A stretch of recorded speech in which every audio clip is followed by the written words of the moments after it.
Tagapangulo, ah, pagpaumanhin niyo po ninyo, aking pong tinututulan ang naging pasya na ma-contempt si Pastor Quiboloy. With all due respect, ma'am. Bakit nga ba pinapatawag ang isang makapangyarihang religious leader dito sa Senado? Korte ba ang Committee on Women para pag-usapan dito ang mga bintang laban kay Apollo Quiboloy? Sino ba itong si Hontivirus? Opo, medyo madami po na naman ang tumatawag sa atin nito sa social media simula ng investigasyong ito. Para ipatawag ang, para sa kanyang mga followers, glorified Son of God. Ang sabi po ni Ginoong Quiboloy at kanyang mga tagapagsalita, nilabag natin ang karapatan niya sa due process. Sabi niya, sa proposed Senate resolution pa lang daw, pinagbintangan na daw siya ng kung ano-ano. I wish to remind the pastor and those who speak for him that written and oral reports of legislators in the course of our duties are protected speech and can be incendiary and provocative.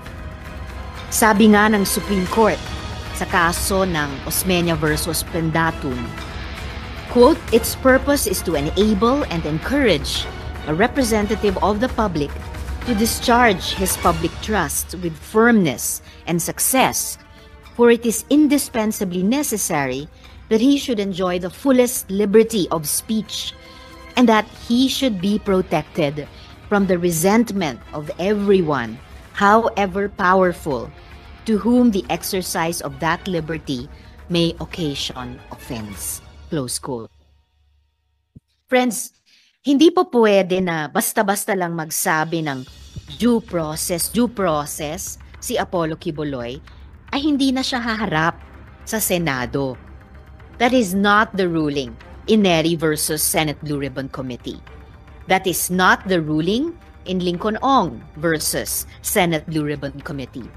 In both these cases, the individuals involved were present in at least one hearing. Humarap na sa Senado ang isang former president, ang isang sitting Senate president, ang madaming mga general.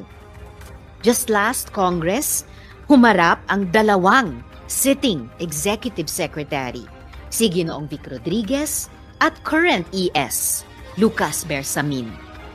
Humarap na din ang religious leaders, kung naalala po natin ang Pajero bishops. Kaya wala po tayong pinag-uusapan na religious freedom dito. Like executive privilege, religious freedom cannot be invoked to evade liability. Hindi po mapapakulong ng Senado si Quiboloy para sa mga paratang sa kanya dahil hindi kami huwes. Trabaho yan ng ating legal process. Kaya nagpapasalamat po ako sa DOJ sa binalitang pagsampa ng kasong qualified trafficking at child abuse laban kay Apollo Quiboloy. Pero kapangyarihan ng Senado ang panagutin ang sino man na hindi kumikilala sa kapangyarihan ng Senate na maglunsad ng mga investigasyon. Kasama ang hindi pagdalo sa investigasyon despite a valid subpoena. It is very simple. The power of the Senate to conduct investigations in aid of legislation has long been settled by the Supreme Court. Yes, even in the recent case of Lincoln Ong versus Senate Blue Ribbon Committee, where the Supreme Court upheld the right to due process of witnesses who actually attended the hearing, the power of the Senate to investigate and to cite in contempt was actually confirmed. Pag sinabi pong in aid of legislation, ibig sabihin po ay makakatulong sa pagpapaganda ng mga batas natin sa Pilipinas. Ibig sabihin po, may pinapakitang kakulangan sa mga batas natin na kailangan ng tugon ng lehislatura. 4 na po agad ang lumabas na punto sa ating hearing tungkol sa possible policy and legislative aspect ng hearing na ito. Una, ang posibleng kakulangan ng ating rape law para sa legal treatment ng konsepto ng consent. Is it meaningful consent pag pumayag ang isang di umanong victim dahil sa paniniwalang sakripisyo niya ito sa anak ng Diyos? Pangalawa, sa ating labor laws. Paano tignan ng ating labor code ang labor activities na di umano ay voluntary pero may parusa pag hindi sumunod? Pag ba religious volunteers ay hindi nasakop ng mga batas natin tungkol sa occupational safety and labor standards? Pangatlo ay ang trafficking sa ilalim ng anti-trafficking law. Sa ngayon, ang mga acts of forced begging and servitude ay sakop ng Expanded Human Trafficking Act. But is religious freedom a complete defense against charges of trafficking in persons? Pang-apat ay ang tanong, do we need a separate law against religious violence o yung mga iba't ibang uri ng karahasan sa konteksto ng isang simbahan, KOJC man ito, o Socorro Bayanihan Services, halimbawa? May mga dalubhasa na ito ang panukala. Halimbawa, si Dr. Jail Cornelio, who our committee sought to invite. Pero habang sinisiyasat ng komite ang mga tanong na ito, sa ilalim ng kanyang lehitimong mandato, patuloy ang paulit-ulit na ilehitimong pagkilos ng isang panig. Ganito po ang galawan nila sa ating mga witness. Magva-vlog po ng 100,000 ang natanggap ng ating mga witness.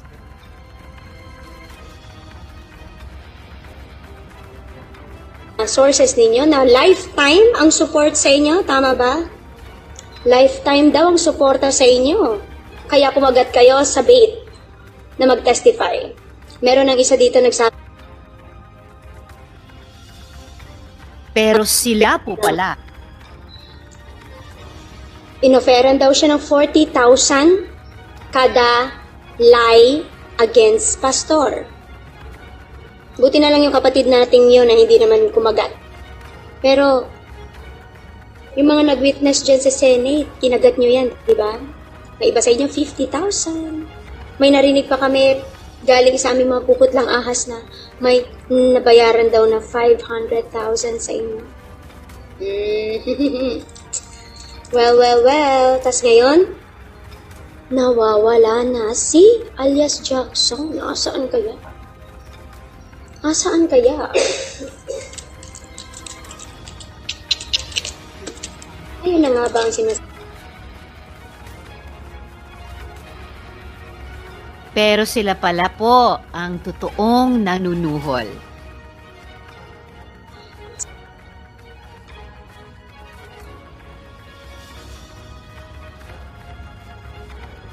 So nakasulat po dyan, mag-recant ka na lang, pasayloan na lang si pastor og ang ministry. Tagaan ka ni pastor og kwarta pila imo gusto, kondo og travel abroad. Bawi a imo gin panulti sa Senate para pakaulawan anang antivirus na. And by the way, safe and sound po at hindi nawawala si Elias Jackson. So, suhol, pananakot at pangharas po ang minemerienda ng ating mga matatapang na witness sa pang-araw-araw. Sa totoo lang po, pwedeng-pwede naman po silang bumaliktad dahil di ko naman matapatan ang inaalok sa kanila para mag-recant. Pero, naninindigan sila. Ngayon po, na hearing, 2 pong matatapang na witness ang haharap ngayon sa inyo. Pero bago po yan, baka ang aking mga colleague ay may opening statement? Wala po. Then may I ask the committee secretary to recognize the resource persons and administer the oath sa mga hindi pa po nakapanumpa. Good morning, everyone. The committee would like to acknowledge the presence of the following resource person. From the Department of Justice, we have State Counsel Carla Isabella Netura Kalugay. Then from the Department of Social Welfare and Development, we have Attorney Megan Therese Manahan. From the Department of Labor and Employment, we have Attorney Riamil Santiago, Attorney Jem Galot.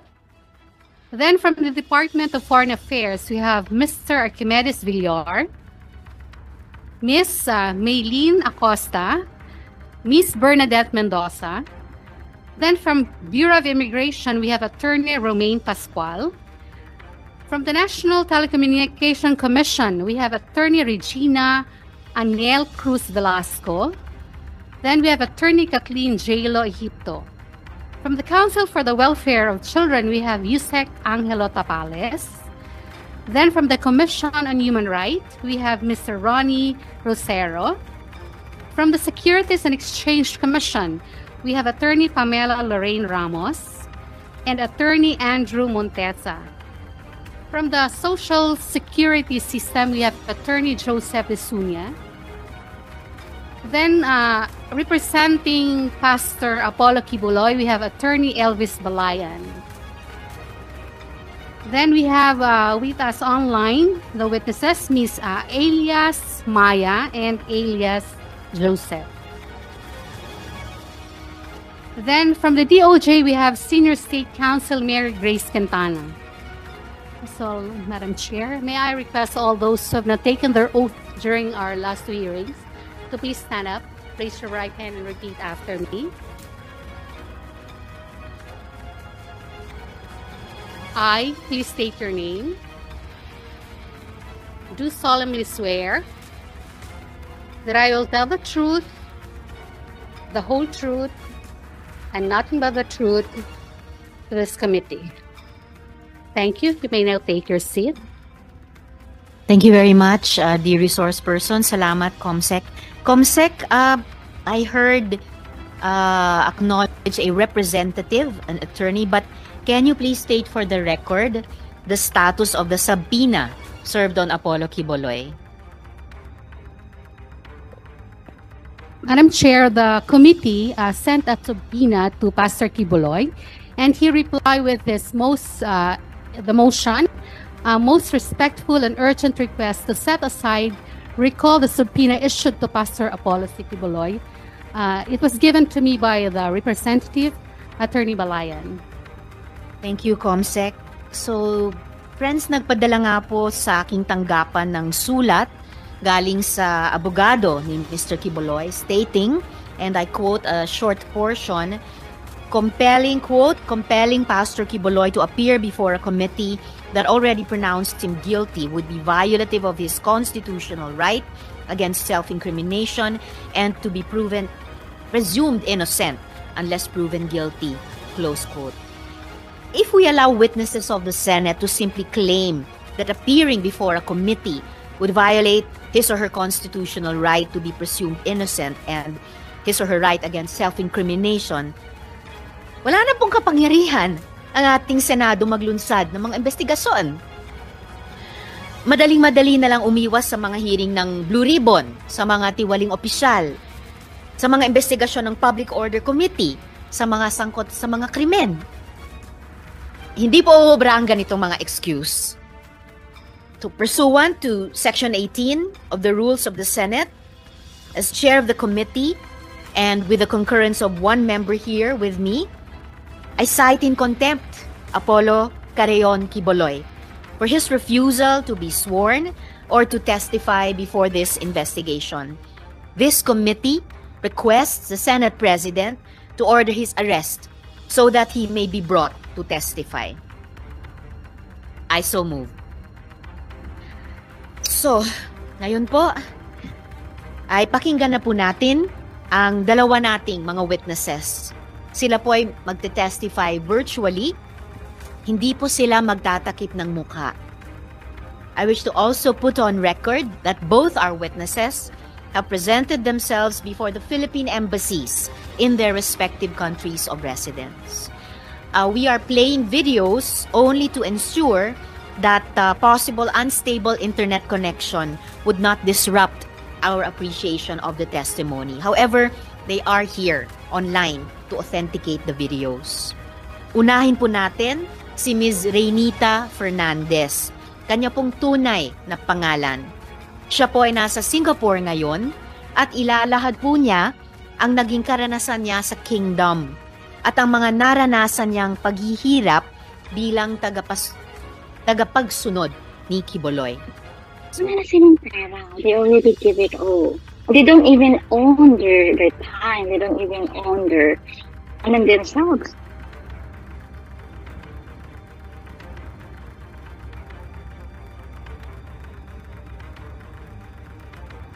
Salamat, Reynita. Before the chair asks Reynita some questions, I wish to correct the records, Comsec. I am making a ruling of contempt, not moving. So ruled for the record. So, Reynita, naririnig niyo po ako? Opo. Okay, maraming salamat po dun sa testimony nyo on video kanina.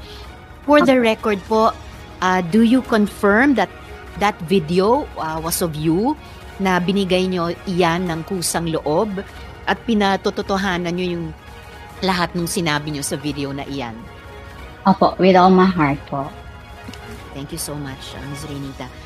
Ngayon, sabi nyo, nung bumalik po kayo sa KOJC, hiningan nila kayo ng 500 Singapore dollars. Yes. Pagkatapos nun, hininga naman kayo ng 2,000 Singapore dollars. At sabi niyo rin po, kayo ay domestic worker. Yes. Magkano po yung sweldo nyo bilang domestic worker? Well, this time I'm getting like 1,300 Singapore dollars. But around that time, nung involved pa ako sa kanila, I was just earning like 900 Singapore dollars. Alright. So the first monthly. time, opo. Yeah, so monthly, yun po yung, hindi po yun buo kasi kailangan niyo po yung tatanggalan ng 10% of your income and plus the offering. But just like I said, ini-encourage po kami na if you're really faithful and you wanted more blessings, you can actually make your tithes instead of 10%, you can make it 90%. Wow. So, it's a lot. And on Yes. top of that, Not. yun po yung very hard sa amin kasi parang wala na pong matitira kasi all year round, marami po talaga silang hinihingi. And then, some of us, yung kinukuha na nila yung the whole year of salary. Kasi meron po silang tinatawag na full-fledged and full-time worker. Ang full-fledged po kasi nangyayari po yan sa abroad kasi may mga amo po kami. So, ang mangyayari, nagtatrabaho po sila sa mga employer, but then they don't own their salary. Kasi, kinukuha na po yan ng mga taga-kingdom. And then, bibigyan lang po sila ng allowance as like $100, which you cannot sustain your own personal toiletries and, so that's why wala na po silang money to send to their family. Kasi actually po, yun po yung pinaparamdam sa amin all this time na ang real family po is the kingdom, not your biological family. Sabi nyo nga, you mentioned yung amo nyo, yung mga employer. Mamaya tanungin ko rin kayo tungkol sa binanggit nyo rin sa video na fake employer. And also, Yes po. yung tungkol sa allowance na 100 Singapore dollars lang. Pero dun pa lang sa hiningi sa inyo nung una na 500 Singapore dollars and then next 2,000 Singapore dollars. So, yung pong mga perang iyan ay galing sa sweldo nyo. Yes po. Kasi po, kumbaga, it's kind of like they say, you want to prove that you really want to become a faithful again into the ministry. So, right after nung nag-decision pa ako, kasi I was encouraged by Michelle Rossetti, which namatay na po siya. Siya yung naging ano sa akin dito dati. Siya yung nag sa akin ng to give the $500. But it was out of my love po talaga, madam. And then po, yung pong 2,000 Singapore dollars, nangyari po kasi yun in the time of month of blessings. Yung pong nagkakaroling, nagsusolicit, a month of blessing is the time of from September all the way to March. And everything we do, like mag-loan, mag-solicit, pagtinda, everything that earns money. Kahit magbalin-balintong ka, basta may money ka na i-remit sa kanila. And individually, you are given a certain quota. Just for example, they assign me as a leader. My quota is from September to March. I was given like 12,000 Singapore dollars. Wow. And where I can get that money. So, ang mangyayari po, meron ka pong obligasyon na buuin yun. Kasi, you only earn less than $1,000 in a month. Right. And you're taking out already your tithes and offering. And ano pa yung Exactly. matitira? You sacrifice everything. Actually po yung service namin sinasabi na magsisimba ng Sunday. It's not really focused on learning the Word of God because we're out there soliciting, making money, tinda, whatsoever na nagpo-produce po ng pera. We're not actually learning a lot kasi sinisend out po kami sa labas. Yun po yung... At naalala ko po dun sa sinabi nyo about the month of blessings, yung sinabi nung isa sa mga unang witnesses natin, si Elias Rene po yata, na tuwing Burr months, talagang inoobliga din sila dito sa Pilipinas to be able to collect 1.5 million pesos in his case in all those months. And Millions po. Milyon naman po sa kanila in pesos kasi. So sa inyo naman po, thousands, no?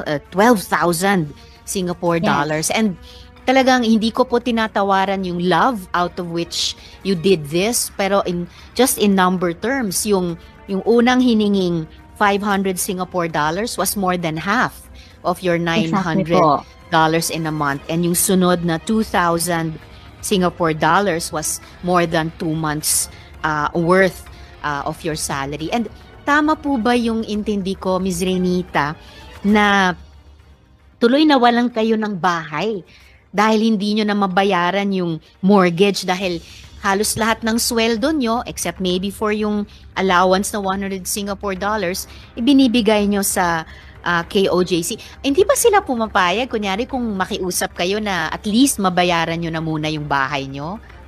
Never po. Never po. Parang sasabihin po nila na you need to practice your faith and you need to reproduce something out of nothing. Kasi yan po yung tinatawag nila po, ma'am, na wisdom from the Father. If you can produce a lot of money, because they said, if you are in the kingdom, you need to have a thicker faith to produce money. Otherwise, you're not a faithful daughter or son of the Father. Yan po yun.